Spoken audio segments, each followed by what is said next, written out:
ये क्या, सुबह के 7 बज गए हैं, अभी तक देवरानी जी उठी नहीं है लगता है। देखना पड़ेगा आखिर आज ये कर क्या रही हैं। अगर देवरानी जी नाश्ता नहीं बनाएंगी तो क्या मेरे बच्चे भूखे स्कूल जाएंगे? ना बाबा ना। अरे ये क्या, सुबह के 7 बज गए। अजी, आपने मुझे उठाया क्यों नहीं? हे भगवान, आज तो बड़ी देर हो गई। दीदी क्या सोच रही होंगी मेरे बारे में? अरे क्या कर रही हो काजल? रात भर बुखार से जल रही थी, अभी क्यों उठ रही हो?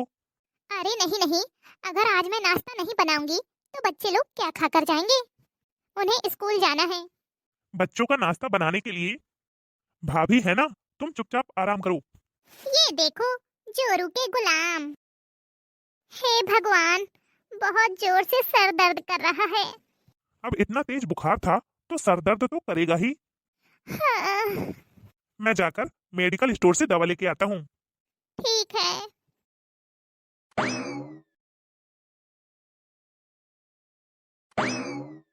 आज किचन से कोई आवाज नहीं आ रही, लगता है नाश्ता वास्ता नहीं बनेगा क्या?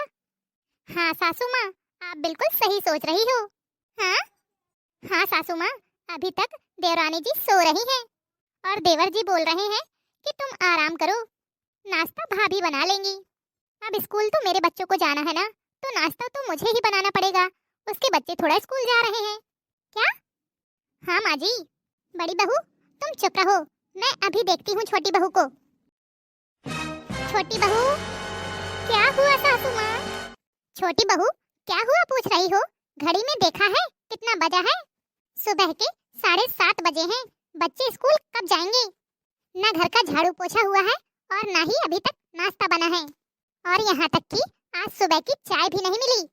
आज तुम सारा दिन आराम ही करती रहोगी क्या? वो सासू माँ, आज सर में बहुत तेज दर्द हो रहा है, रात भर बुखार रहा है, बस इसीलिए मैं नाश्ता बनाने के लिए नहीं उठ पाई। ये देखो महारानी जी के नखरे। अब मेरे बच्चे हैं ना, तो ये क्यों बनाएगी नाश्ता? दीदी आप ऐसा क्यों बोल रही हो? मेरी तबीयत सही नहीं है आज, इसीलिए उठ नहीं पाई। बहू, ऐसा क्या हो गया रात भर में तुझे कि तुझे बुखार आ गया? रात तक तो तू बिल्कुल ठीक थी। अब ऐसा है, ज्यादा नखरे करने की जरूरत नहीं है, चुपचाप उठकर बच्चों के लिए जाकर नाश्ता बनाओ। अगर आज बच्चों को स्कूल जाने में देर हो गई ना, तो फिर तुम समझ लेना मुझसे बुरा कोई नहीं होगा। बहुत हो गया तुम्हारा ड्रामा, चलो बड़ी बहू। इस घर में मेरी तकलीफ समझने वाला कोई नहीं है। जब तक काम करते रहो तो सबकी नजरों में अच्छे बने रहो, और आज मेरी तबीयत क्या खराब हो गई, इनको गुस्सा आ रहा है। सच कहते हैं लोग, जितना आराम मायके में है बेटियों को, उतना ससुराल में नहीं। यहाँ बहुओं का दर्द समझने वाला कोई नहीं। अगर पति ठीक मिल जाए तो सही है, वरना एक लड़की की जिंदगी तो नरक हो जाती है। सासू माँ, आज बच्चों को स्कूल जाने में देर हो ही गई। देर कैसे नहीं होगी? सुबह उठने में देर करेगी और कहेगी कि तबीयत खराब है। अब देर से बनाने में क्या फायदा? वहाँ स्कूल में बच्चे अब टीचर्स की डांट सुनेंगे, तब इसके मन को शांति मिलेगी। अरे सासू माँ, कम से कम आप नाश्ता तो कर लीजिए। बड़ी बहू, क्या नाश्ता कर लूँ मैं? बच्चे लोगों को तो भूखा भेज दिया है सिर्फ टिफिन देकर, अब मेरे गले से निवाला भी उतरेगा क्या? अब मैं यहाँ बैठकर खाना खाऊं, ये मुझसे नहीं होगा। अब ये देखो महारानी जी, जल्दी सास खाना खाए या ना खाए, बना के रख दिया बस, इसको तो कोई मतलब नहीं है। सासू माँ, आप समझ क्यों नहीं रही हैं? मेरी तबीयत ठीक नहीं है। अब बस कर छोटी, बहुत हो गया तेरा ड्रामा। एक तो देर से उठती है, ऊपर से आज मेरे बच्चों को भूखा जाना पड़ा। तुझे तो जरा भी शर्म नहीं आती। देख रही हो सासू माँ, वो दीदी। अरे काजल, तुम यहाँ क्या कर रही हो? मैंने तुम्हें बोला था ना आराम करने के लिए। वो हाँ हाँ, तेरी ही कमी रह गई थी, और सर पे चढ़ा ले इसको। माँ, ये क्या बोल रही हो आप? तो और क्या बोलूं बेटा, एक तो देर से उठती है, ऊपर से कहती है कि तबीयत खराब है। आज बच्चों को भूखे ही स्कूल जाना पड़ा। माँ, ये झूठ नहीं बोल रही है। आप इसकी बातों पर विश्वास करिए या ना करिए, मुझे पूरा विश्वास है। रात भर दर्द से कराहती रही। इसे रात भर बुखार रहा है माँ। मैंने ही इसको कहा था कि तुम कमरे में आराम करो, भाभी नाश्ता बना लेंगी। काजल, तुम अपने कमरे में जाओ और सारा दिन आराम करो। जब तक तुम्हारी तबीयत सही ना हो जाए तब तक तुम कमरे से बाहर मत निकलना और ना ही घर के कोई काम करना। अरे ये क्या, मैं तो काजल को दवा देना ही भूल गया। काजल, देख रही हो ना सासू माँ, कैसे बीवी के पीछे पीछे दौड़े चले गए। जोरू के गुलाम हो गए हैं देवर जी। अरे बहू, ये सब छोड़ो और जाओ दोपहर के खाने की तैयारी करो। आज खाना तुम ही बना लेना, क्योंकि ये महारानी तो आज उठने वाली नहीं है। आज महारानी जी को तो आराम फरमाने को मिल गया। बहू। हाँ काकी जी, आप? नमस्ते काकी जी। खुश रहो बहू। क्या बात है काकी जी, आज सुबह सुबह कोई काम था क्या? अरे जीजी आप। सरला, सब ठीक है ना? बहुत दिन हो गए, तुम मुझसे मिलने ही नहीं आई। पड़ोसी भी कह रहे थे कि बहुत दिन से दिखी नहीं हो, तो मैंने सोचा आज देखती हूँ जाकर कि सरला क्या कर रही है। इतना बिजी कहाँ है? मैंने सोचा लगता है तुम्हारी तबीयत ठीक नहीं है। अरे नहीं नहीं जीजी, बस घर के कामों में बिजी रहती हूँ, इसीलिए नहीं आ पाती हूँ। क्या सरला, तू भी ना, तेरे घर में तो दो दो बहुएं हैं, तो तुझे काम करने की क्या जरूरत है? अरे अब मैं क्या बताऊं जीजी आपको। दीदी। अरे छोटी, तुम क्या करने आई हो यहाँ? दीदी, रोटी बन गई हो तो खाना खाकर मैं दवा खा लूं। रोटी बन गई है? अरे जीजी आप भी अब देख लो, आजकल की बहुएं तो अपनी लाज और शर्म बिल्कुल बेच के खा चुकी है। अब आप ही देखो, जेठानी खाना बनाएगी और देवरानी आराम से खाएगी। सासू माँ, मेरी तबीयत खराब है, इसीलिए मैं खाना लेने आई हूँ। दवा खाना है सासू माँ, और बिना खाना खाए दवाई नहीं खाना है। बहू, मेरे सामने ज्यादा ड्रामा करने की जरूरत नहीं है। तुम्हें तो बिल्कुल शर्म रह नहीं गई। तुम्हारी माँ ने क्या यही सब सिखा के भेजा था कि जाओ अपने ससुराल, जेठानी खाना बना बना के देगी और तुम आराम से ठूसती रहना। जीजी आप देख रही हो ना कि एक हम लोगों का समय था जब हम देवरानी का बना हुआ खाना खाते तक नहीं थे, खाना तो दूर उसे छूते भी नहीं थे।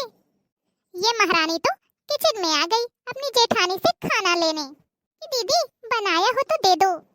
सासू माँ, ये आप कैसी दकियानूसी बातें कर रही हैं कि घर की बीमार छोटी बहू सास और जेठानी का बनाया हुआ खाना नहीं खा सकती। बहू, अब तो मुझे सिखाएगी नियम और कानून। नहीं नहीं सासू माँ, मैं कौन होती हूँ आपको नियम और कायदे सिखाने वाली? आप मुझसे बड़ी हो, नियम और कानूनों की जानकारी तो आपको ही होगी, मुझे क्या पता ये सब। आज मैं बीमार क्या हुई सासू माँ, आप दोनों की छवि मेरी नजरों के सामने आ गई। मैं तो आपको अपनी माँ के समान समझती थी सासू माँ, और जेठानी जी को अपनी बड़ी बहन। आज मेरे बीमार पड़ने पर मुझे एहसास हो गया कि जब तक काम करते रहो, हाँ में हाँ मिलाते रहो, तब तक सब ठीक है। मैं आपकी बहू हूँ सासू माँ।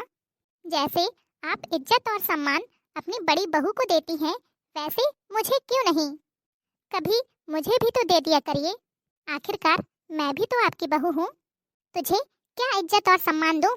एक तो सुबह देर से उठती है, ऊपर से कानून सिखाती है, बच्चों को स्कूल भूखा भेज दिया और ऊपर से मुझे दुनियादारी बता रही है। सासू माँ, अब आप ही बताइए, आज मेरी तबीयत खराब हो गई तो इन्होंने कहा कि तुम कमरे में आराम करो, भाभी नाश्ता बना लेंगी। अगर आज दीदी बच्चों के लिए नाश्ता बना लेती तो उनका क्या बिगड़ जाता? आखिरकार बच्चे इनके ही तो हैं, मेरे तो नहीं। जब से मैं इस घर में आई हूँ, एक पैर के बल खड़े होकर इस घर के सारे काम कर रही हूँ, कभी किसी से कोई शिकायत नहीं करती, टाइम टाइम से सबके लिए सब कुछ हाजिर करती हूँ। उसके बाद भी मुझे ही ताने मारे जाते हैं। छोटी, मैं बहुत अच्छे से समझ रही हूँ, तू अपनी गलती मेरे सर पर डालना चाहती है। नहीं दीदी नहीं, मैं किसी की गलती किसी के सर पर नहीं डाल रही हूँ। कम से कम एक इंसान को दूसरे इंसान का दर्द तो समझना चाहिए, उसकी तकलीफ तो समझनी चाहिए। और दीदी आप मदद करना तो दूर, हमेशा मेरी कमियां ही निकालती रहती हैं कि कहाँ कमियां मिले तो हर जगह इसकी बेइज्जती करती रहूं। बताइए दीदी बताइए, मैंने क्या गलत कहा? इस घर का झाड़ू पोछा, बच्चों का टिफिन और खाना पीना सब मैं ही तो करती हूँ। आज मेरी तबीयत क्या खराब हो गई, आप दोनों लोग तो मेरे पीछे हाथ धोकर पड़ गए। मैंने सोचा एक रोटी खाकर दवा खा लूंगी तो आराम मिल जाएगा और फिर काम करने लग जाऊंगी, लेकिन आप तो एक रोटी भी देना नहीं चाहती हैं, क्योंकि रोटियां आपने जो बनाई हैं। और सासू माँ भी पता नहीं कौन सी दकियानूसी बातें बता रही हैं कि जेठानी और सास का बना हुआ खाना छोटी बहू नहीं खा सकती। अब आप ही बताइए, अगर छोटी बहू की तबीयत खराब हो जाएगी तो वो तो भूखे ही मर जाएगी, क्योंकि जेठानी और सास का बना हुआ खाना नहीं खाना है उसको। सरला, मेरी बातों का बुरा मत मानना, लेकिन सच कहूँ तो इस तरह तो तू अपनी बहुओं के बीच भेदभाव कर रही है। अगर छोटी बहू की तबीयत खराब है तो तुम्हें तो समझना चाहिए सरला, तुम्हें ही बड़ी बहू को समझाना चाहिए। ये तो गलत बात है ना सरला। आज केवल इसी कारण लोग एकजुट होकर नहीं रहना चाहते हैं। हर घर में फूट पड़ी हुई है, कोई भी एक दूसरे को देखना पसंद नहीं करता। अब ये जिम्मेदारियां तो घर के बड़े बुजुर्गों की होती है ना, कि घर के सदस्यों को एक साथ लेकर चलें, किसी के बीच भेदभाव न करें। सरला, अभी तेरे पास मौका और समय दोनों है, अपनी गृहस्थी को बचा ले, नहीं तो टूटने में देरी नहीं लगेगी। हाँ जीजी, आज आपने मुझे अपनी गलती का एहसास दिला दिया। आपने तो मेरी आंखें ही खोल दी, मैंने तो इन सब बातों पर ध्यान ही नहीं दिया। और बड़ी बहू, तुम्हारे बच्चे हैं तो तुम्हारी भी जिम्मेदारी बनती है कि सुबह जल्दी उठकर अपने बच्चों के लिए नाश्ता बनाओ, उनका टिफिन तैयार करो। और तुमने ये सब क्या लगा के रखा है कि सारे काम छोटी ही करेगी? वो इस घर की छोटी बहू है, इसका मतलब ये तो नहीं कि वो नौकरों की तरह दिन रात काम में लगी रहेगी। तुम जेठानी बनकर महारानियों की तरह आराम फरमाओगी। आखिर तुम भी तो बच्चों की माँ हो, तुम्हें तो छोटी बहू का एहसान मानना चाहिए कि वह सुबह जल्दी उठकर तुम्हारे बच्चों के लिए इतना सब करती है। तुम तो उसका एहसान मानने की जगह उसे बुरा भला सुनाती ही रहती हो और उल्टा मेरे भी कान भरती रहती हो। ये तो गलत बात है ना बड़ी बहू। सॉरी सासू माँ। हाँ बड़ी बहू, अब तुम ही बताओ, अगर छोटी बहू की जगह तुम ही होती और तुम्हारे साथ इतना गलत होता तो क्या तुम बर्दाश्त कर लेती? नहीं ना। हमें तो छोटी बहू का एहसान मानना चाहिए। आज तक हमने किया ही क्या है, हमेशा छोटी बहू की गलतियां निकाली हैं, हर बात में उसको दोषी ठहराया है। बड़ी बहू, अब अगर खाना बन गया हो तो छोटी बहू के लिए थाली लगाकर ले जाओ और उसे कमरे में ही खाना खिला देना, और सारे गिले शिकवे भूलकर एक खुशहाल परिवार की तरह रहो। जी सासू माँ, आप बिल्कुल सही कह रही हो। जाने अनजाने में मुझसे बहुत बड़ी गलती हो गई, जो मैं छोटी के साथ इतना अत्याचार करती रही। हाँ बड़ी बहू, सारी पुरानी बातें भूल जाओ। जी सासू माँ। हेलो दोस्तों, कैसे हो आप सभी? उम्मीद करती हूँ अच्छे होंगे। आपको हमारी आज की यह स्टोरी कैसी लगी, कमेंट बॉक्स में कमेंट करके जरूर बताइएगा। अगर अच्छी लगी हो तो वीडियो को लाइक और चैनल को सब्सक्राइब करना ना भूलें। आपके एक लाइक और शेयर से हमारा भी मनोबल बढ़ता है, जिससे हम आपके लिए नए नए टॉपिक पर वीडियो लाते रहते हैं। तो चलिए फिर मिलेंगे आपसे अगली वीडियो में। तब तक के लिए खुश रहिए, अपना ख्याल रखिए और दूसरों को प्यार बांटिए। और हाँ, वीडियो को दोस्तों के साथ शेयर करते रहिए।